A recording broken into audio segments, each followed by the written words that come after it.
En el último domingo, el domingo pasado, estuvimos hablando acerca de este milagro que hizo Jesús en una persona, en el hijo de un oficial del rey, y que esa persona, ese oficial del rey, tuvo una fe inicial porque le dijo, bueno, yo creo en tu palabra y se fue creyendo. Y cuando comprobó el milagro de Jesús, dice que ahí creyó. Sí, ya no dijo creyó en su palabra, sino creyó en general y luego ponen creyó y creyó él y toda su casa. Ese es el último tema que estuvimos mirando el domingo pasado. Y entonces hablábamos de lo que era, de que Jesús está dispuesto a hacer todo lo necesario para que tengamos una fe verdadera. Entonces, de allí sale la idea de que hoy podamos estudiar un poquito, aparte del Evangelio de Juan, qué es tener una fe verdadera. Y yo creo que esto es una pregunta crucial, porque el verbo tener fe o la palabra fe o el llamado a tener fe, al menos en el Evangelio de Juan se usa 98 veces. Es el Evangelio que más, por cierto, por supuesto, más utiliza la palabra fe. La usa más de 98 veces, casi más de 90 veces, casi 100 veces. Y cuando tú juntas todo el Nuevo Testamento, la palabra fe se utiliza aproximadamente 250 veces. Es increíble. La fe, tener fe, es el mayor llamado que hace el Nuevo Testamento. El Nuevo Testamento es eso, es la forma en que los apóstoles hacían el llamado a toda la iglesia primitiva, a toda la iglesia del primer siglo, a tener fe, a creer, a confiar, a entregarse, a rendirse ante Jesús. Entonces, Jesús en sus evangelios habla, en los evangelios, pues se muestra a Jesús hablando de muchas formas acerca de la fe.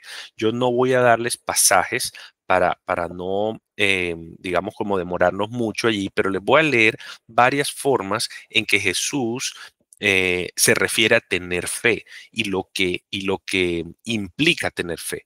Jesús dijo, por ejemplo, crees en Dios, cree también en mí, eso lo dijo en Juan. En Mateo dijo, no temas, cree solamente. Al que cree todo es posible. Por allá en Lucas y en Marcos dice, el que creyere y se bautice será salvo.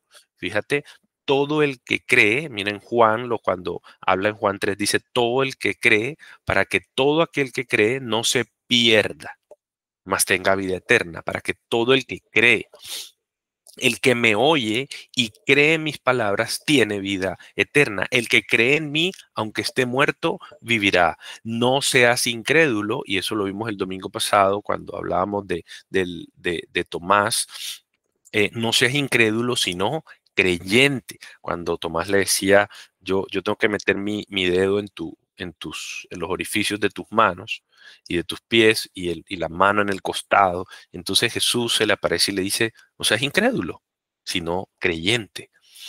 Y este es el mayor llamado del Señor en el Nuevo Testamento. Entonces la pregunta es ¿cómo saber si mi fe es real? ¿Cómo saber si mi fe es plena, es completa, es verdadera? ¿Cómo saber si mi fe me lleva a la salvación? Y es una pregunta crucial. Y la pregunta no trata de ser enjuiciadora.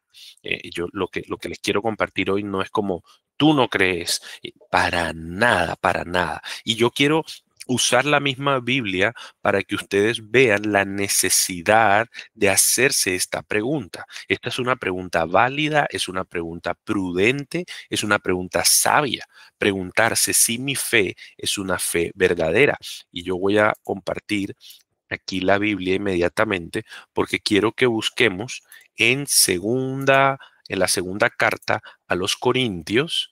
Miren lo que les dice aquí en la segunda carta a los Corintios Pablo, en segunda de Corintios 13. En este capítulo, eh, Pablo está exhortando, por no decir regañando, a los corintios porque hay una situación de pecado en la iglesia de Corinto que ellos no han sabido manejar. Entonces, Pablo empieza este capítulo 13 diciendo, esta es la tercera vez que voy a visitarlos, ¿sí?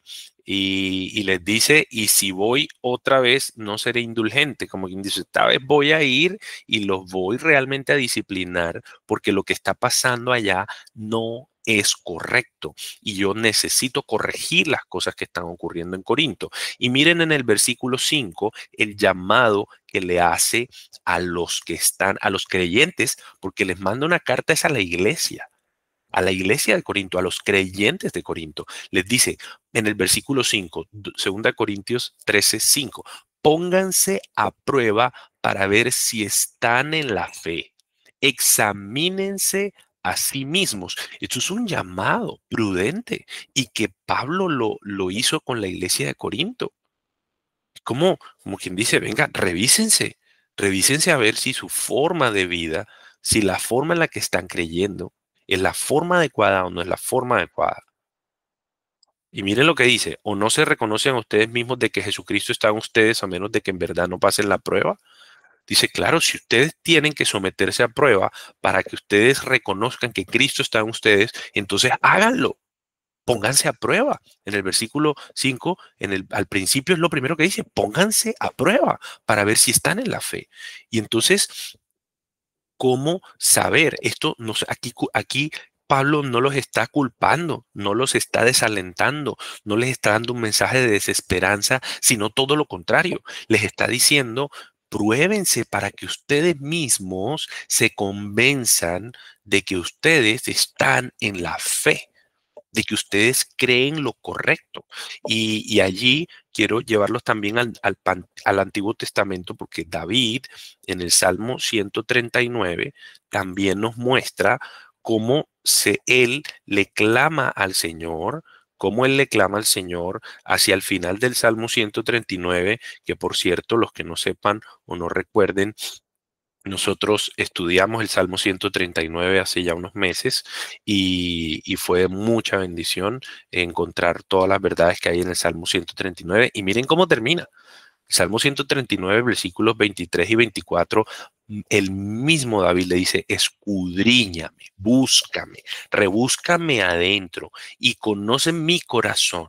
Mira qué es lo que yo en verdad creo adentro de mí, en mi corazón, porque en el corazón se cree, ¿sí? En el corazón se cree para salvación. Entonces escudriñame, oh Dios, y conoce mi corazón. Pruébame, la misma palabra que usa Pablo. Claro, le dice, vení y pruébame a ver, testéame, verifícame y conoce mis inquietudes, dice David aquí, y conoce mis dudas, mis temores, y mira si es que yo estoy todavía falto de fe, y ve si hay en mi camino malo y guíame en el camino eterno. Entonces, esto es una duda correcta, adecuada, prudente, y con esto yo lo que quiero es que ustedes puedan escuchar esto que les quiero compartir hoy con toda la libertad, con toda la receptividad para ustedes que me escuchan y que están aquí, porque necesitamos probarnos, examinarnos y preguntarnos si tenemos una fe verdadera. Y eso es lo que nos muestra la Biblia. Esta familia es una familia muy especial. Yo estaba ahorita, justo antes de empezar, estaba recordando que yo llegué a la Cruzada Estudiantil y Profesional de Colombia. Llegué hacia el año 2005, por allí, 2004, quizás 2004, 2005. Y yo tengo aquí en esta familia 20, 21 años, pero de haber recibido a Cristo tengo ya 24 años, 24 años, y el Señor ha sido muy bueno. Y esta familia tiene una forma de expresar las características de un hombre transformado por el Evangelio, y habla de 4 totales y 7 absolutos. Yo creo que a varios de los que tienen más tiempo con nosotros acá podrán recordar que esto de los 4 totales y los 7 absolutos, y son las características de un hombre, de una persona, de una mujer transformadas por el Señor Jesús. Gracia total, disciplina total, acción total y dedicación total. Y tenemos 7 absolutos. Y el primer absoluto es la fe, porque nosotros creemos que somos salvos totalmente por fe y solamente por fe. Nuestras obras, lo que hacemos, no es lo que nos salva. Lo que creemos y en quién creemos y cómo creemos nos salva. Y producto de esa fe, yo veo cosas y veo cambios. Fe absoluta, oración absoluta, Biblia absoluta, Espíritu Santo absoluto, amor absoluto, compañerismo absoluto y obediencia absoluta a Dios. Entonces, cuando vemos que no solamente la Biblia, sino que nosotros como iglesia hemos declarado que tenemos un absoluto en nuestra vida y es la fe, es necesario estudiar la fe.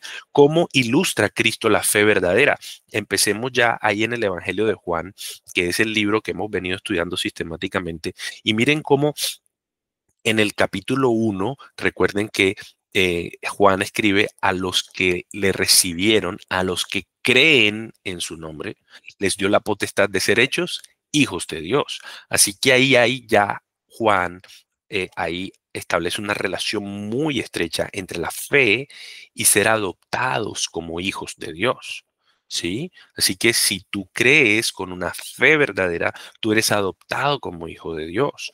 Y el Señor Jesús empieza a, empieza a ilustrar lo que es la fe verdadera cuando habla con Nicodemo. Recuerden ustedes esa conversación que estudiamos por varios domingos, como el tema de nacer de nuevo, de tener un nuevo corazón. Muestra, Jesús ahí muestra que la fe verdadera se ve como un nuevo nacimiento.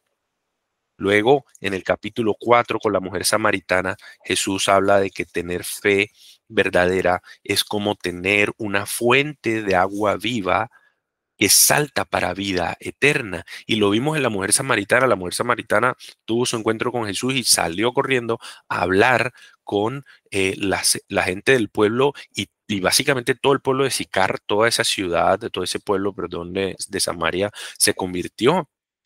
Hay varias parábolas, no vamos a ir a ellas, estoy nada más contándoles cómo ilustra Jesús que es tener la fe verdadera. Y hay una parábola que es la del tesoro escondido. Un hombre tenía un terreno y empezó a mirar su terreno y encontró un tesoro. Y luego fue tan valioso ese tesoro que ese hombre vendió todo lo que tenía por conservar ese tesoro. Y esa es la fe verdadera. La fe verdadera es la que desecha todo por quedarse con Jesús. Hay otro pasaje muy fuerte que dice, el que no deja a padre y a madre, el que no aborrece, pero pues por supuesto no es un mandato a odiar a nuestros padres, sino que es un mandato a volvernos 100% al Señor. Y dice, el que no se niega a sí mismo, entonces no es digno de ser mi discípulo. Jesús fue muy claro en lo que significaba, en lo que implicaba tener una fe verdadera. Y Pablo, en 2 Corintios 5:17, un pasaje que conocemos mucho, dice, de modo que si alguno está en Cristo, nueva criatura es. Todo es nuevo, todo ha cambiado, tu mente cambió, tu voluntad cambió, tus intenciones cambiaron, tu corazón cambió, tu forma de ver la vida, tu cosmovisión. No ves la vida igual cuando tienes fe en Cristo a cuando no la tienes. Por tanto, yo creo que la fe se ve, la fe se ve. Y durante toda la historia de la iglesia, 2000 años de historia de la iglesia, desde que Cristo fue al Padre y nos dejó al Espíritu Santo, desde Hechos, desde toda la era de la iglesia, muchos han puesto como las características de la fe verdadera. Miren Santiago 2:17, por ejemplo, es un pasaje que nosotros conocemos mucho. Vamos a mirarlo un segundito allí y les quiero contar, por si no se ha dado cuenta, apenas estoy en la introducción. Así que confío que el Señor nos dé todo el tiempo que necesitamos para estudiar esto que les quiero compartir, que me parece fundamental en la vida cristiana. Y miren lo que dice Santiago 2:17. Así también la fe por sí misma, si no tiene obras, está muerta. La fe por sí misma, si no tiene obras, está muerta. Eso quiere decir que Dios deja muy claro aquí en su palabra que la fe, la fe se ve, la fe se ve. La fe no es algo que tú puedas decir, yo tengo fe sin que haya una evidencia de la fe. Tú crees en el Señor y la fe, la esperanza de lo que se espera, es la certeza de lo que se espera, la convicción de lo que no se ve. La fe, cuando tú confías, tú no ves nada y tú confías, pero cuando tú tienes fe en tu vida, eso se ve. La fe salva. Los salvos somos salvos solo por fe, pero no por una fe que va sola. Somos salvos solo por fe, pero no por una fe que va sola. Eso lo dijo Juan Calvino, uno de los reformadores y de los siervos de Dios que utilizó para volver a traer la Biblia a las manos del pueblo y de empezar a volver a traer a Cristo hacia el centro de la adoración. Y entonces fíjense que tenemos esta situación y es que si tú tienes fe debe verse y que si tú tienes fe debe haber una evidencia de eso. Aunque creemos solo por fe y creemos y somos salvos solo por fe, cuando tú crees, entonces esa fe no se puede ver muerta, no se puede ver sola, tiene que verse con obras. Entonces yo quiero que leamos ahora Efesios 4:17, es este pasaje. Y aquí nos vamos a concentrar para que nosotros veamos cómo Pablo le escribe a la iglesia de Éfeso. Miren cómo el título que trae aquí esta versión de la Nueva Biblia de las Américas, Nueva Vida en Cristo. Y entonces vamos a leer del 17 al 32 y vamos a ver qué es lo que dice. Esto pues, esto digo pues y afirmo juntamente con el Señor. Entonces, Efesios 4:17 al 32. Esto digo pues y afirmo juntamente con el Señor, que ustedes ya no anden así como andan también los gentiles, en la vanidad de su mente. Ellos tienen entenebrecido su entendimiento, están excluidos de la vida de Dios por causa de la ignorancia que hay en ellos, por la dureza de su corazón. Habiendo llegado a ser insensibles, se entregaron a la sensualidad para cometer con avidez toda clase de impurezas. Pero ustedes no han aprendido hacia Cristo. Ustedes no han aprendido a Cristo de esta manera. Si en verdad lo oyeron y han sido enseñados en Él, conforme a la verdad que hay en Jesús, que en cuanto a la anterior manera de vivir, ustedes se despojen del viejo hombre, que se corrompe según los deseos engañosos, y que sean renovados en el espíritu de su mente, y se vistan del nuevo hombre, el cual en la semejanza de Dios ha sido creado en la justicia y santidad de la verdad. Por tanto, por tanto, dejando a un lado la falsedad, hablen cada cual con su prójimo, hablen verdad cada cual con su prójimo, porque somos miembros los unos de los otros. Enójense, pero no pequen. No se ponga el sol sobre su enojo ni den oportunidad al diablo. El que roba no robe más, sino más bien que trabaje, haciendo con sus manos lo que es bueno, a fin de que tenga que compartir con el que tiene necesidad. No salga de la boca de ustedes ninguna palabra mala, sino solo la que sea buena para edificación según la necesidad del momento, para que imparta gracia a los que escuchan y no entristezcan al Espíritu Santo de Dios, por el cual fueron sellados para el día de la redención. Sea quitada de ustedes toda amargura, enojo, ira, gritos, insultos, así como toda malicia. Sean más bien amables unos con otros, misericordiosos, perdonándose unos a otros, así como también Dios los perdonó en Cristo. Qué pasaje tan espectacular y qué vara tan alta. Yo no sé si usted lo percibió igual que yo. Qué vara tan alta. O sea, estamos llamados a tener una vida muy especial, muy particular, muy característica si estamos en la fe verdadera. este pasaje nos muestra un contraste entre antes de Cristo y después de Cristo. Y aquí, entonces, en este pasaje quiero compartirles tres cosas en que nos permiten ver la fe verdadera. Este tema se llama ¿Cómo se ve la fe verdadera? La fe verdadera en este pasaje tiene tres características.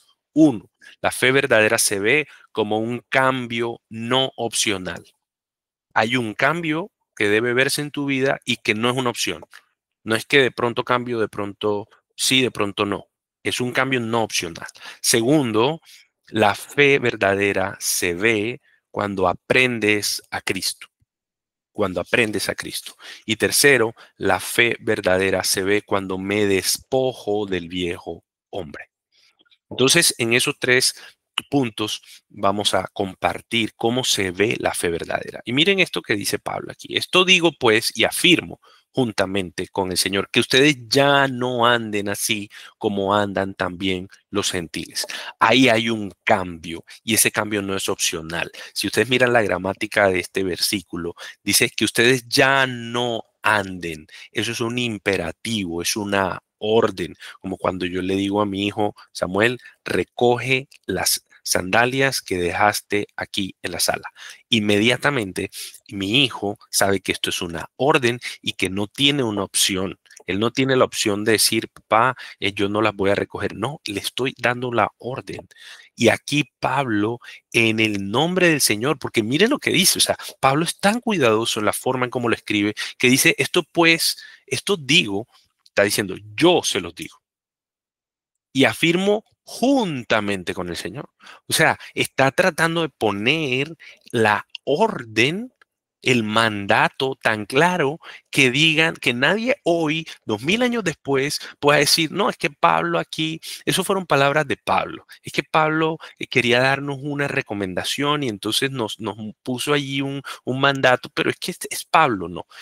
Pablo coloca, esto digo, ¿quién? Yo, y afirmo que juntamente con el Señor. O sea, esto es voluntad mía, pero también voluntad de Cristo. ¿Qué cosa? Que ustedes ya no anden así como andan también los gentiles. ¿Tú quieres saber cómo no debes andar? Mira el mundo, mira los no creyentes. Y exactamente como ellos andan, Dios quiere que tú no andes. Ya no anden, así como andan también los gentiles. ¿Y cómo andan? En la vanidad de su mente. En la vanidad, esa palabra vanidad viene de vacío, de inutilidad, de futilidad, de ausencia de propósito. Entonces está diciendo, mira, los gentiles, los que no creen en el Señor, andan en su mente sin propósito, sin norte. Tiene otra característica, tienen entenebrecido su entendimiento, están excluidos de la vida de Dios. O sea, los que no tienen fe verdadera tienen una vida sin propósito, en la vanidad de su mente, una mente que no tiene propósito, una mente, un pensamiento inútil para la vida espiritual. Tienen entenebrecido el entendimiento. Es muy diferente la inteligencia. Tú tienes gente muy inteligente en el mundo y que no tiene fe y que no creen en Cristo y que no son salvos porque tienen una inteligencia superior. Pero es que aquí no está hablando de la inteligencia, está hablando del entendimiento. Está hablando de la capacidad que tenemos de entender las cosas espirituales. Tienen entenebrecido el entendimiento, entienden el mundo de una manera diferente. Por eso los cristianos tenemos una cosmovisión muy distinta, muy distinta. Ellos tienen un pensamiento, unas ideas oscurecidas y están excluidos de la vida de Dios. Pero aquí viene el detalle. Aquí viene el detalle. Miren qué dice después. Están excluidos de la vida de Dios. ¿Por qué? Por causa de la ignorancia que hay en ellos, por la dureza de su corazón. Ahí hay dos cosas, ignorancia y dureza de corazón. Yo quiero que esos dos puntos los guarden, porque esos dos puntos son la gran diferencia entre la fe falsa y la fe verdadera. Entonces miren qué dice. Pablo aquí le está diciendo, mire, ya no anden. Aquí hay un cambio no opcional. ¿Cómo se ve la fe verdadera? Primero, como un cambio que no es opcional. Tú tienes sí o sí que cambiar. Tienes sí o sí que ser diferente. ¿Diferente a quiénes? a los que andan en la vanidad de su mente, a los que en sus propios pensamientos, sin tener en cuenta a Dios, tienen el entendimiento entenebrecido, tienen el pensamiento oscurecido, opacado, confundido, que están excluidos de la vida de Dios. ¿Y por qué lo están? Por dos cosas, por ignorancia y por dureza de corazón. Y en el versículo 19 aún más, dice, habiendo llegado a ser insensibles, se entregaron a la sensualidad para cometer con avidez toda clase de impurezas. Miren que dice, se entregaron, una decisión. Como eran insensibles a las cosas de Dios, como tenían duro el corazón, como, como eran ignorantes del propósito de Dios y andaban en una mente sin propósito, con pensamientos sin propósito espiritual, entonces ellos no tenían ninguna sensibilidad por las cosas espirituales y se entregan a cometer con avidez toda clase de impurezas. Hay una cosa que caracteriza mucho, familia, a las personas que no tienen fe en Cristo, fe de salvación en Cristo. Y es que tienen algo que se llama patrón de pecado. Tienen una vida que persistentemente se caracteriza por pecar. Y usted de pronto está pensando, igual que yo lo pensé, yo dije, bueno, pero yo también peco, yo peco, yo eventualmente digo mentiras, eh, eventualmente hago cosas que yo sé que no le agradan a Dios, caigo en pecados que de pronto venía trabajando, que venía mejorando. Pero esto que ustedes están leyendo ahí en el versículo 19 es la característica de alguien que no tiene fe verdadera. Porque los que tenemos fe verdadera luchamos contra el pecado. Nosotros no queremos pecar. Hay una sensación allí de que no quiero pecar y caigo y me siento terrible y voy inmediatamente al Señor y le pido perdón y le digo, Señor, yo no quería hacerlo, pero no lo pude evitar porque tenemos una naturaleza pecaminosa. Pero eso es diferente al que con avidez, como con desespero, con deseo profundo, se entrega a cometer impurezas. Y allí, por supuesto, se habla de un tema sexual, las impurezas sexuales. Y es que es una característica de la persona que no tiene fe verdadera. Tiene muy seguramente un pecado muy interno de la carne, que es el pecado sexual. De alguna forma lo tiene. Entonces, aquí Pablo está dando una radiografía de lo que es la vida antes de Cristo y la vida después de Cristo y te está diciendo cómo se ve la fe verdadera. Uno, por un cambio radical, profundo, que no es opcional. Ya no anden como andan los gentiles. Y esto lo dice Pablo y lo dice juntamente con el Señor. Ya no anden como andan los gentiles.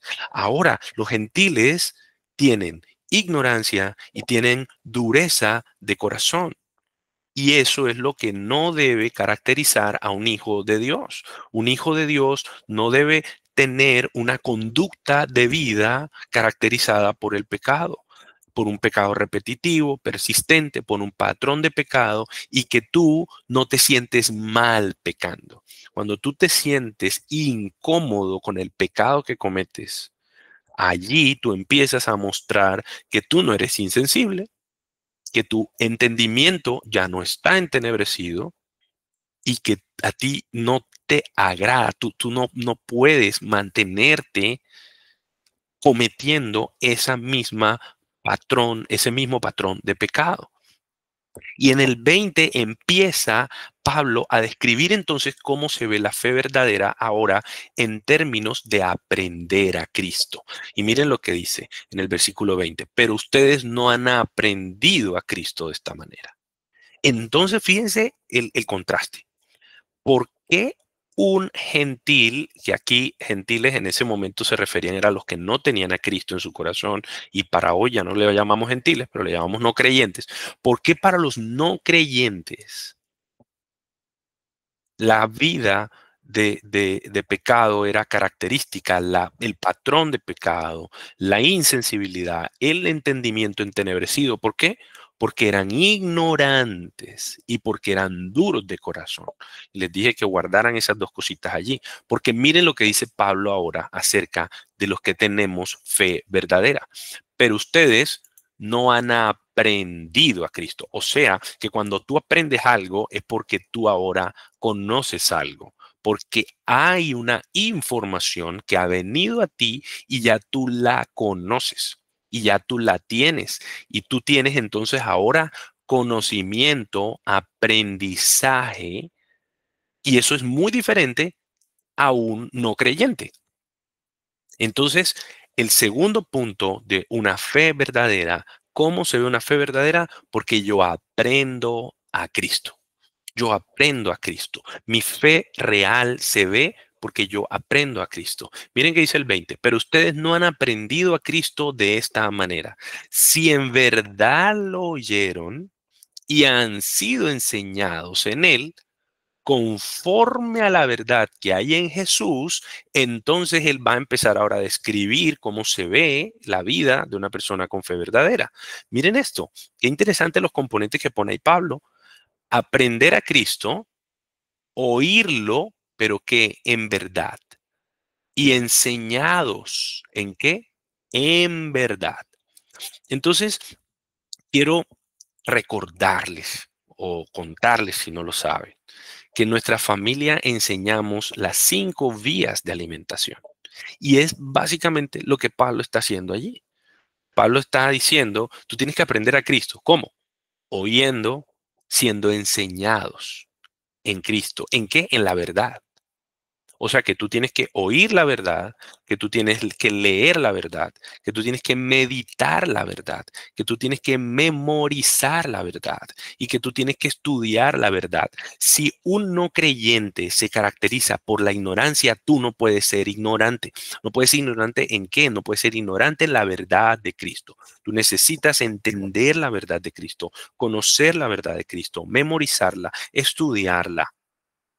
Tú tienes una información distinta al mundo. Tú tienes una información muy diferente y tú necesitas ahora conocer a Cristo. ¿Cuál es esa información que tú ahora necesitas conocer? Porque no puedes ser ignorante. Tú tienes ahora que conocer que Cristo vino, que Cristo se encarnó, que Cristo es el Hijo de Dios, Dios mismo, la segunda persona de un Dios trino que se encarnó en Jesús, que nació de una virgen, que vino y habitó la tierra, que vivió y caminó la tierra, que vivió perfectamente sin pecado y que murió en sacrificio por ti y por mí, que murió en tu lugar y en mi lugar, que murió por mis pecados, que murió para pagar mi deuda. Y allí mi pecado pasó a él y su perfección, su justicia pasó a mí.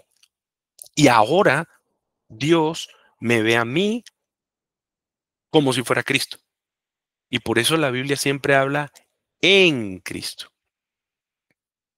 Y mira que dice el versículo 21, si en verdad lo oyeron y han sido enseñados en Él. Dice, conforme a la verdad que hay en Jesús. Entonces, si yo ahora estoy en Cristo, es porque yo he creído en que Él vino, he creído en que Él vivió perfectamente, he creído en que Él vivió una vida perfecta. He creído que ahí en la cruz cuando murió pagó mis pecados y he creído que resucitó y he creído que vendrá. Ese es el evangelio, familia. Eso es lo que cree la fe verdadera. Eso es lo que cree. La fe tiene un contenido que es la información. La fe tiene una verdad y es que tú tienes que creer que esa información es verdad y entonces la fe se convierte en confianza. Hay un pasaje muy fuerte que lo habla Santiago y lo dice, ¿crees en Cristo? Bien haces. Los demonios también creen y tiemblan. Y ahí ese pasaje es bien fuerte porque está diciendo ahí Santiago que solamente conocer esta verdad y creer que es verdad no es suficiente. Ahí Santiago está diciendo, los demonios también conocen esta información y la conocen mejor que tú y que yo porque fueron creados antes que nosotros y conocen toda la historia de la creación y de la salvación. y están en el cielo los ángeles. Y los demonios acompañan en su rebeldía a Satanás. Y entonces Santiago dice, "Bah, los demonios también creen y tiemblan, pero ¿tú qué necesitas? Tú necesitas ser transformado, tú necesitas confiar, poner tu esperanza, tu confianza, no en ti. No es que yo creo que yo sí voy a poder ser bueno, yo sí voy a poder cumplir la palabra, yo voy a poder ser un buen hijo de Dios. No, no, no, no, no, no puede, no somos capaces. La única forma que somos capaces es que tengamos las dos condiciones que no tienen los que no tienen fe: ignorancia y dureza de corazón. Entonces yo conozco la información, creo que es verdad y dejo la ignorancia, pero ahora necesito que mi corazón confíe en el Señor. ¿Cómo se ve la fe verdadera? Uno, por un cambio no opcional. Y dos, porque yo aprendo de Cristo. ¿Aprendo de Cristo qué? Aprendo quién es Jesús. Aprendo que es verdad lo que ocurrió con Jesús y aprendo a confiar mi vida entera a Jesús. Entonces, yo tengo que oír, leer, memorizar, meditar, estudiar la verdad de Cristo. Y eso es lo que Pablo le está diciendo a los creyentes de Éfeso. Y luego llegamos al versículo 22 y miren que lo dice de manera muy clara, o sea, muy, muy clara. Confirma lo que hemos venido hablando y dice que en cuanto a la anterior manera de vivir, ustedes se despojen del viejo hombre que se corrompe según los deseos engañosos. Entonces, ¿cómo se ve la fe verdadera? Tercer punto, despojarme del viejo hombre. ¿Quién se despoja del viejo hombre? Ahí está, en el versículo 22, que en cuanto a la anterior manera de vivir, ustedes se despojen. ¿Quiénes se van a despojar? Nosotros. ¿Es un trabajo de quién? Mío. Es un trabajo tuyo, es un trabajo propio, despojarse del viejo hombre, que se corrompe según los deseos engañosos. Hemos vivido una vida fuera de Dios que se ha engañado con lo que el mundo cree, que se ha corrompido por un engaño. El engaño que comenzó en Génesis, el engaño que comenzó en Eva y en Adán, el engaño que comenzó con no, ustedes no van a morir. Ustedes no van a morir, ustedes, sino que van a ser como Dios. Eso es lo que dice Génesis 3.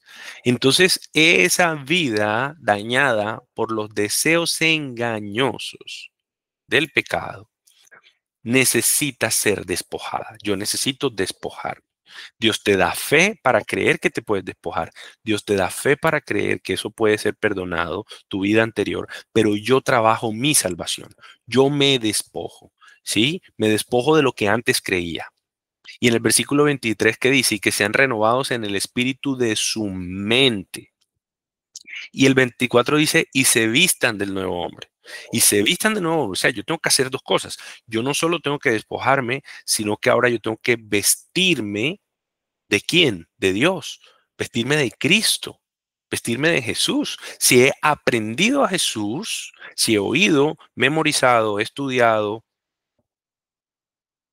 meditado, leído la verdad de Cristo, ¿de quién me voy a vestir? De Cristo.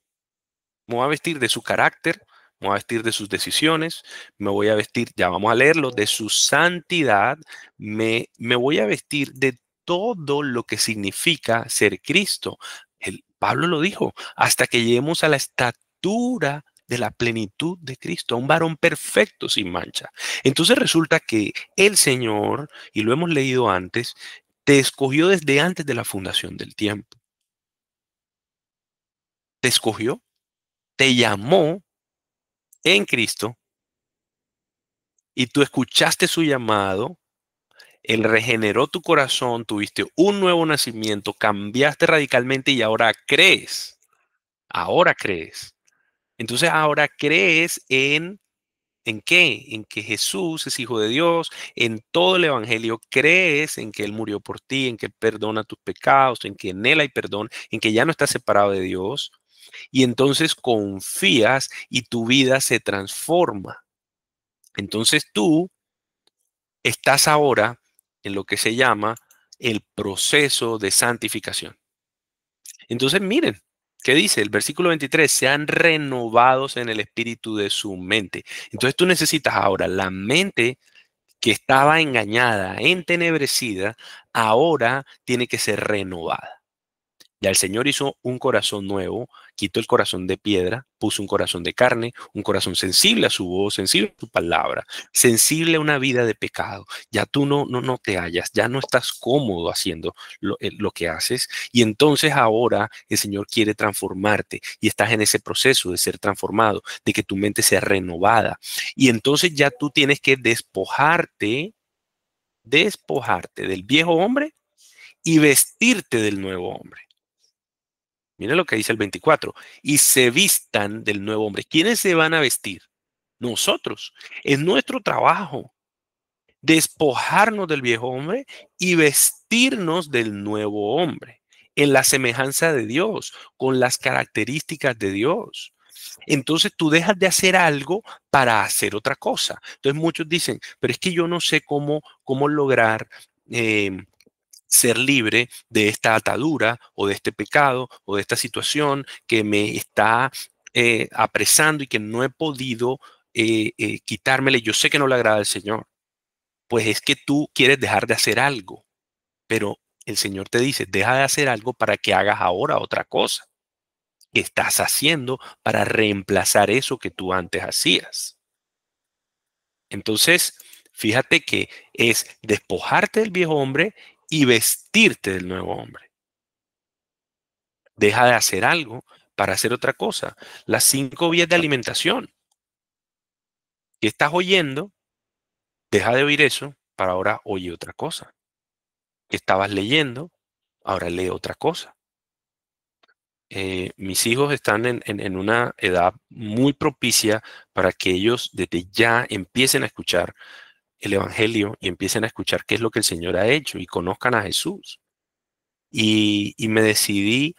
Mi hija ha mostrado una pasión por la lectura increíble y yo dije, esto hay que aprovecharlo, esto hay que aprovecharlo.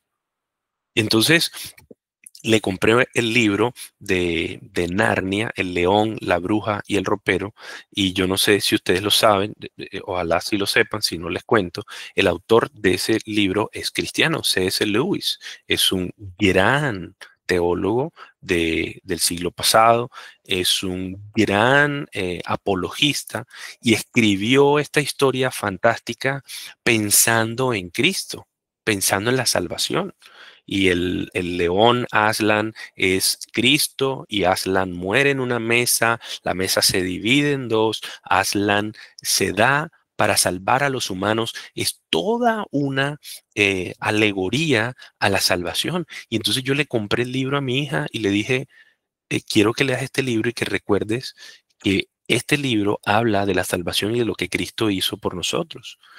Y que estoy tratando de enseñarle a mi hija desde ahora, que ella tiene que usar las 5 vías de alimentación para, para entender la verdad de Cristo. Porque es que esto es lo que nos va a asegurar una fe verdadera. Yo tengo que aprender a Cristo. Tengo que despojarme del viejo hombre para vestirme del nuevo hombre. Y entonces yo ahora tengo que renovar mi mente. Y la pregunta para ustedes y para mí, porque me la hice, ¿en qué inviertes tu tiempo y en qué inviertes tu dinero? Ahí donde inviertes tu tiempo y tu dinero, ahí está tu mente, ahí está tu corazón. Tú inviertes tiempo en la palabra, tú inviertes tiempo para oír, escuchar, leer, memorizar, estudiar, meditar la palabra, la verdad del Señor. ¿O tú no inviertes tiempo en eso? ¿En qué inviertes tu dinero? Inviertes tu dinero y no me estoy refiriendo solo al diezmo y a la ofrenda. Me estoy refiriendo a que inviertes tu dinero en cosas espirituales. Por ejemplo, compras libros y lees libros. Pasas tiempo, ¿sí?, de calidad en eventos. Depende de dónde estés, depende de las posibilidades que tengas. ¿En qué inviertes tu tiempo? ¿En qué inviertes tu dinero? Ahí está tu mente, ahí está tu corazón. Y el versículo 25 dice, 24 dice, vístanse del nuevo hombre, el cual en la semejanza de Dios ha sido creado en la justicia y la santidad de la verdad. Santidad. Entonces, ya de aquí en adelante, lo que va a hacer Pablo es mostrar, y lo voy a decir rápidamente, ya para no demorarme tanto y no ser tan largo el tema, eh, les voy a leer rápidamente cómo se ve. Entonces, fíjate que Pablo lo que ha hecho es uno, tú tienes un cambio que hacer y no es opcional. Si tú estás en la fe, tú tienes un cambio que hacer y no es opcional. Segundo, tú tienes que aprender a Cristo. Porque lo que aprendas de Cristo va a asegurar que no seas ignorante y no tengas el corazón duro, así como lo tienen los que no tienen la fe, como los que no creen. Y tercero, tú tienes, ¿cómo se ve la fe verdadera? Porque tú te despojas del viejo hombre, te vistes del nuevo hombre. Entonces, ¿eso cómo se ve? Mira el versículo 25, dice, ¿por tanto qué? De forma, de forma que tú estás ahora transformándote, estás en el proceso de santificación, tú estás formándote ahora, estás en el proceso de transformación. Entonces ahora que dice el 25, por tanto, dejando a un lado la falsedad, hablen verdad cada cual con su prójimo. Hablen verdad, dejen la mentira. Deja de mentir, ahora di la verdad. Satanás es el padre de mentira, no tienes por qué mentir, no hay una razón justa, válida para mentir, porque somos miembros los unos de los otros. Versículo 26, enójense pero no pequen. ¿Qué tienes que controlar y cambiar? Tu ira, tu respuesta airada. ¿Por qué te vas a molestar? ¿Por qué te molestas y pecas? Cuando tú te airas, estás demostrando que no confías en que lo que está ocurriendo es voluntad de Dios. ¿Quién controla tu vida? Te molestaste porque no te salió un proceso, te molestaste porque no pudiste lograr que una persona hiciera algo que tú querías, te molestaste porque tu esposo, tu esposa no han cambiado como deben cambiar, te molestaste porque tus hijos no hacen lo que deben hacer según tu visión. ¿Por qué pecas cuando te airas? Enójate, enójate, pero no peques, pero no trates de ocupar el lugar de Dios y no permitas que se ponga el sol sobre tu enojo, resuélvelo, reconcíliate, porque le das oportunidad al diablo cuando tú no lo haces. Mira el 28, el que roba no robe más, sino más bien que trabaje. Y de pronto tú dices, no, yo no robo, yo no soy un ladrón, pero es probable que tú no tengas en tu corazón la voluntad de compartir, de ser dadivoso. A veces robar no es solamente realmente robar. Cuando tú no cumples tus, tus obligaciones financieras o tú tienes un trabajador y no le pagas a tiempo, ahí estás reteniendo un dinero que no es tuyo. Ese dinero no es tuyo. ¿Sí? Y de forma particular, si tú no provees para el templo, para la casa de Dios, tú estás robando dinero que es del Señor, porque el Señor es todo, el Señor te ha dado todo, el dinero no es tuyo, y tú estás llamado a proveer, ¿sí? A través del diezmo y la ofrenda. Entonces, estás robando. Bueno, la Biblia dice ya no robes más, no robes más. Ahora comparte, comparte, ¿sí? Ahora sé dadivoso. Ahora ten lo suficiente, trabaja con tus manos para tener lo suficiente y poder compartir. Versículo 29, no salga de la boca de ustedes ninguna palabra mala. Tu forma, tu forma de airarte tiene que cambiar. Tu forma de hablar tiene que cambiar. Tu forma de comportarte con tu familia tiene que cambiar. Tus mentiras deben cambiar.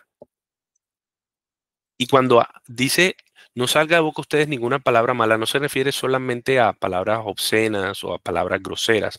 El chisme también es una palabra mala, porque mira lo que dice, sino la que sea buena para edificación, es una palabra que construya, una palabra que edifique según la necesidad del momento.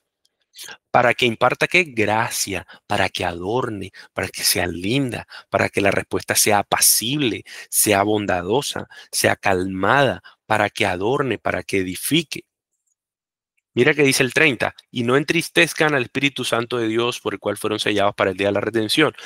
Hacemos cosas que no agradan al Espíritu Santo. Y tú tienes el Espíritu Santo dentro. Si tienes fe verdadera, el Señor te ha dado el Espíritu Santo. Y entonces tú haces cosas que entristecen al Espíritu Santo. Y entonces ahora, ¿qué es lo que debes hacer? Debes crecer espiritualmente y obedecer, porque ahora tú eres hijo de Dios, tienes que obedecer. Mire lo que dice el 31 para reafirmar todo lo que viene diciendo Pablo. Se ha quitado de ustedes toda amargura, enojo, ira, gritos, insultos, así como toda malicia. Sean más bien que amables unos con otros, misericordiosos, perdonándose unos a otros, así como también Dios los perdonó en Cristo. Es decir, ya usted no tiene espacio para la malicia, para la maldad, sino para la bondad, para la misericordia, para el cariño. Y usted no tiene ya espacio para la venganza, para el odio. Usted no tiene espacio para la retaliación. Ahora como este me hizo esto, ahora yo hago tal cosa. No, usted tiene espacios para el perdón, porque Dios mismo le perdonó a usted todos los pecados en Cristo Jesús. Así que no hay una razón válida para que no perdonemos al que nos haga mal, porque definitivamente el pecado y las consecuencias del pecado son proporcionales de a quién le hacemos el pecado. Nosotros pecamos contra Dios, que es perfecto, eterno, entonces nuestra consecuencia es eterna y es total. Por eso Dios tuvo que hacerse hombre, para morir en nuestro lugar y para que pudiese quitar el pecado. Así que cualquier cosa que nos puedan hacer a nosotros es mucho menor, es mucho menor de lo que nosotros pudimos haber hecho contra Dios, que fue pecar, rebelarnos contra Él.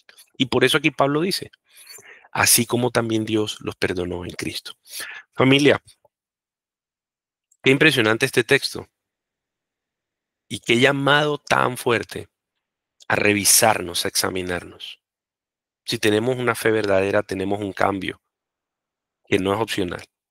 Si tenemos una fe verdadera, tenemos que aprender a Cristo, esforzarnos por aprender a Cristo, dedicarle tiempo a estar con el Señor en su palabra. Y si tenemos una fe verdadera, tenemos que despojarnos del viejo hombre, sí o sí. Y no se trata de algo automático, eso no es un chasquido de dedos. Eso es un proceso, pero tú tienes que darte cuenta que estás en el proceso. Tú tienes que darte cuenta que tú estás rindiéndote a Cristo. Tú tienes que darte cuenta que estás renovando tu mente.